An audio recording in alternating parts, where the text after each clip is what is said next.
Okay, today we are talking about tulle fabrics. Now, tulle is a really great fabric for lingerie design, especially for the bigger cups, because unlike meshes where it has a stretch, this has a mechanical stretch, which means there's no elastane or lycra in the fabrics, but one way it doesn't give, and on the other way there is a slight more mechanical stretch, which means it's just stretching through the fabrics, not the actual lycra which is in it.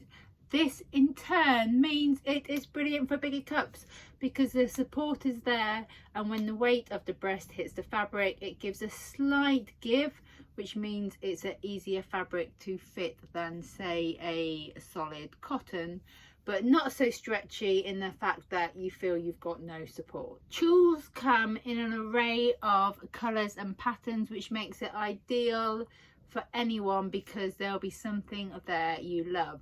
Personally, I like to work with embroidered tulles just because it gives a bit more depth and a bit more interest to the fabric rather than it being plain. So whether you are into your bright neons, your blacks, or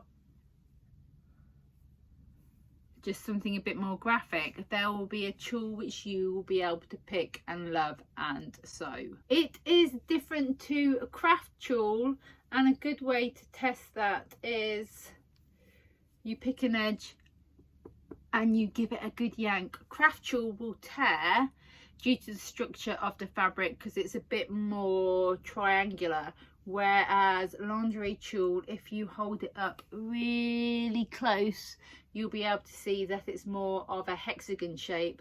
Therefore, this is what gives it the delicate look, but also the strength which you need, and is brilliant for lingerie design. It is also softer than a craft tulle. You will be able to naturally feel one side of the fabric which is softer, and I usually put that side to the skin, and one side which is not so soft. So this is ideal if you can't visually see which is the right or wrong side, especially if you're dealing with pairs in bra making. When you are cutting out tulle, the best way to do it would be through paper, patterns down, fabric weights on, and use a rotary cutter. This is because it's quite a delicate fabric. You don't want the pins to distort the fabric whilst cutting, or to snag or to damage. When sewing, I would advise a 70-10 needle.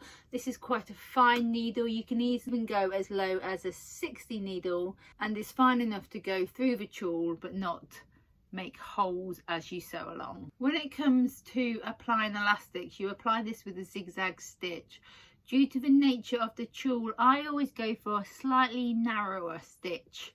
So this would be your stitch width being no more than 2 and your stitch length being no more than 3. This will just ensure that as you sew, it's not getting too puckered up and it's not catching, and there's enough distance between your stitches, but then not too much in the fact that you'll get holes and it will pull and it won't lie flat. When you're starting out designing and sewing with tulle, it can be a bit of a slippery fabric to sew with. So at the start, I recommend going slow, and it may feel like you're taking forever, but you will then execute a really lovely finish with your bra design or brief design, and it will look shop standard rather than if you're rushing with the sewing machine and the fabrics are all moving. If you need to, you can clip them together rather than with pins, because again, the pins can distort the lie of the fabric and also create holes and can snag. And that is tulle. It is an awesome fabric for the finish. Most high-end ready-to-wear bras are made from tulle, especially in the larger cup sizes, and it is also awesome if to mix it with different fabrics, say satins or meshes, just to create a higher end look of your lingerie design. If you have any questions about any fabrics, please do get in touch. I will also be running and releasing a fabric guide for lingerie design. This is number 2 in the lingerie e-courses, and it all goes along in order wherever you are on your lingerie design journey. You can pick and choose or join me from the start, and I will guide you through how to be a lingerie designer.